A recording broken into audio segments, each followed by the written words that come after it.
বিখ্যাত ক্লাসিক চলচ্চিত্র the wizard of the ওজের অভিনেত্রী জুডি গার্ল্যান্ডের জাদুকরী জুতো বলে কথা।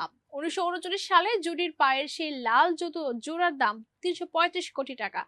বিবিসির প্রতিবেদন অনুযায়ী শনিবার 7 ডিসেম্বর যুক্তরাষ্ট্রে আয়োজিত এক নিলামে জুডি গার্ল্যান্ডের এক জোড়া জুতা বিক্রি হয়েছে $2,80,00,000 বাংলাদেশি মুদ্রায়, যা 334,97,80,000 টাকার সমান।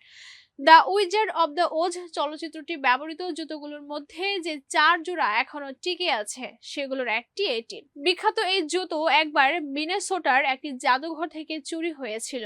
প্রায় 1 মাস আগে অনলাইনে নিলাম শুরু হয়, যেখানে জুতোর দাম $30,00,000 পর্যন্ত উঠবে বলে আশা করা হয়েছিল, কিন্তু পরে দেখা যায় ধারণার চেয়ে অনেক বেশি দামে বিক্রি করেছে এটি। নিলামকারী প্রতিষ্ঠান হেরিটেজ অকশন এই জুতো জোড়াকে হলিউড স্মৃতিচিহ্নের হলি গ্রেইল বলে উল্লেখ করেছে। তারা জানায় এটি সিনেমার ইতিহাসে সর্বোচ্চ মূল্যে বিক্রি হওয়া স্মারক। ডালাসের নিলাম কক্ষে বিজয়ী ঘোষণার পর করতালির মাধ্যমে উচ্ছ্বাস প্রকাশ করেন উপস্থিত সবাই। কাকতালীয়ভাবে দ্য উইজার্ড অব ওজের প্রিকুয়েল উইকেন্ড সাম্প্রতিক সময়ে মুক্তি পায়। সবকিছু মিলিয়ে তাই পুরোনো দিনের সেই বিখ্যাত চলচ্চিত্রটির প্রতি মানুষের নতুন করে আগ্রহের জন্ম নেয় 1939 সালে ক্লাসিক চলচ্চিত্র দ্য উইজার্ড অব ওজে। ডরথির চরিত্রে অভিনয় করার সময় জুডি গার্ল্যান্ডের বয়স ছিল মাত্র 16 বছর। প্রখ্যাত মিডিয়া আউটলেট ভ্যারাইটি এই সিনেমাকে তাদের প্রথম 100 সেরা সিনেমা তালিকায় দ্বিতীয় স্থানে রেখেছেন।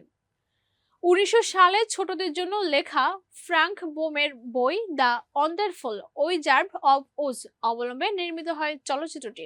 বইতে ডরথির জাদুকরী জুতো রূপার ছিল, কিন্তু চলচ্চিত্র নির্মাতারা জুতোগুলোকে লাল রঙের বদলে নেন।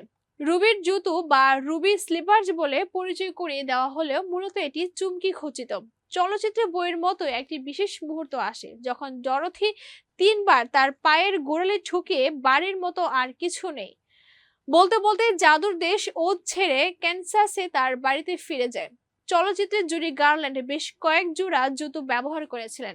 সঠিক সংখ্যাটি জানা যায়নি, তবে এখন এগুলোর মধ্যে কেবল 4 জোড়া জুতো টিকে আছে। এর মধ্যে একটি প্রদর্শিত রয়েছে স্মিথসোনিয়ানের ন্যাশনাল মিউজিয়াম অব আমেরিকান হিস্ট্রিতে, কিন্তু নিলামে বিক্রি হওয়া জোড়াটি রয়েছে নিজস্ব বিশেষ গল্প।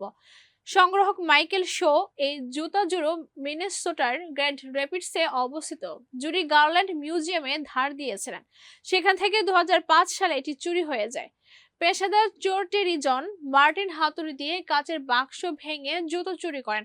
তার ধারণা ছিল $10,00,000 বীমা করা এই জুতো জোড়া আসল রত্ন দিয়ে বানানো, কিন্তু যখন তিনি চুরি করা জিনিসের গোপন বিক্রেতার কাছে এগুলো বিক্রি করতে যান, তখন জানতে পারেন জুতোগুলো রত্ন নয়, বরং কাঁচ ও চুমকি ব্যবহার করা হয়েছে।